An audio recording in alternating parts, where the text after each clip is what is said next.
Our brother was found hanging in an abandoned house, y'all. Now, I'm not sure if he FBA or not, but I wanted to speak about it. Our brother by the name of 39-year-old Dennoriss Richardson was found hanging in an abandoned house in Colbert County, Alabama. It's mighty strange he was found hanging in an abandoned house in Colbert County, which was way far miles from his residence right after he took out a lawsuit against the police department for misconduct. Insane. The Colbert County Sheriff's Department has ruled his death a suicide, which they always do in these sorts of cases. But our brother's wife, Leah Richardson, ain't buying it, neither am I.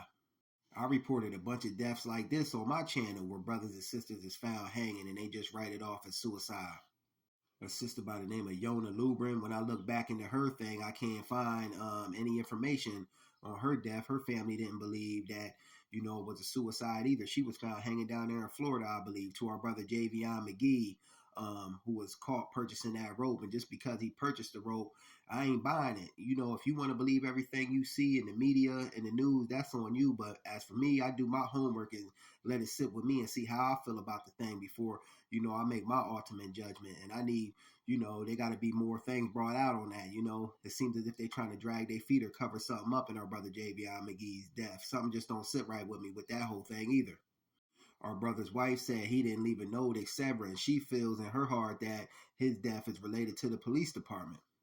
In February, Dennoriss, who was a coach of kids football and baseball, said that he'd been assaulted, denied medical attention, and sprayed with tear gas, and also shot with a taser while in police custody.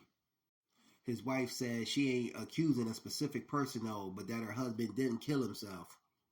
If you ask me, this got the police department's hands and their name written all over it.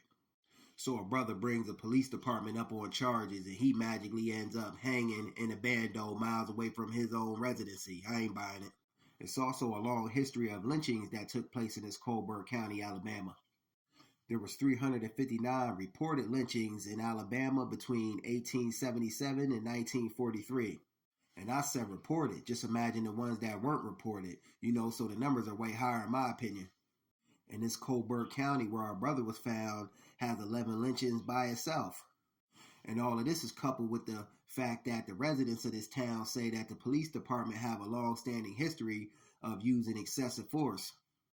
1 + 1 = 2. It's not hard to fathom that the police department Klan members with a badge had their hands in doing this. The FBI is now looking into this particular case.